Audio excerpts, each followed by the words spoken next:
Mungkinkah gagasan kebudayaan diadopsi otonomi daerah? Pertanyaan ini menyelipkan sebuah harapan. Semoga demikianlah hendaknya.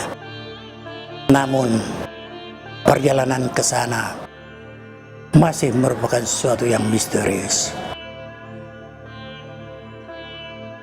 Ketika pemerintah pusat mengeluarkan undang-undang tentang otonomi daerah, tentang pemilihan kepala daerah, gubernur, bupati, dan wali kota, banyak politisi di daerah merasa sangat gembira.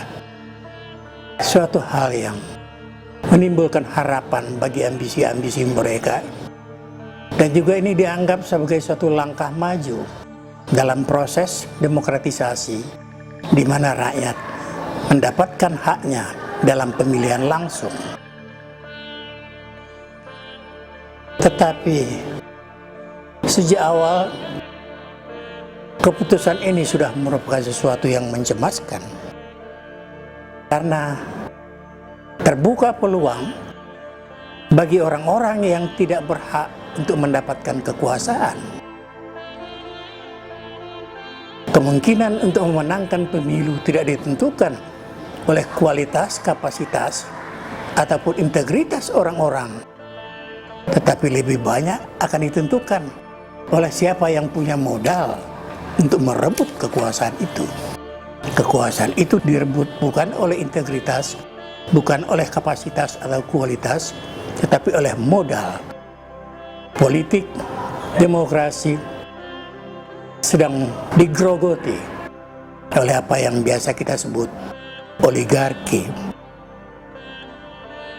Demikianlah banyak sekali kedudukan yang sebenarnya sama sekali tidak pantas didapatkan oleh seseorang jatuh ke tangan orang yang tidak berhak itu. Tetapi akibatnya apa?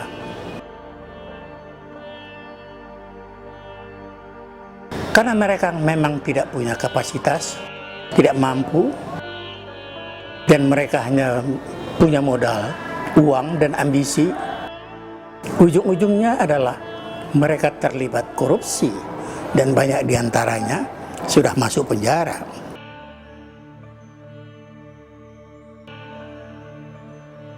Korupsi ini merupakan sesuatu hal yang tidak bisa dielakkan, karena mereka mengeluarkan biaya untuk mendapatkan kedudukan. Nah, kalau dipikir-pikir, kita harus berani mengakui bahwa sistem otonomi daerah mempunyai kelemahan yang sangat mendasar dan harus dikoreksi. Sudah banyak sekali bencana yang ditimbulkan di seluruh Indonesia tersebab otonomi daerah ini. Salah satu diantaranya adalah perpecahan yang timbul di tengah-tengah masyarakat sampai ke akar rumput. Pada setiap pemilihan kepala daerah, apakah itu gubernur, wali kota, ataupun bupati, perpecahan menjadi sesuatu yang sudah pasti. Dan ini suatu hal yang terlalu mahal buat NKRI yang katanya merupakan suatu harga mati. Bila ternyata korupsi terjadi di mana-mana, itu hanyalah konsekuensi logis dari sistem yang diciptakan oleh perundang-undangan itu sendiri. Untuk itulah kita harus berani mengaku salah, bahwa otonomi daerah adalah sesuatu yang harus dikoreksi.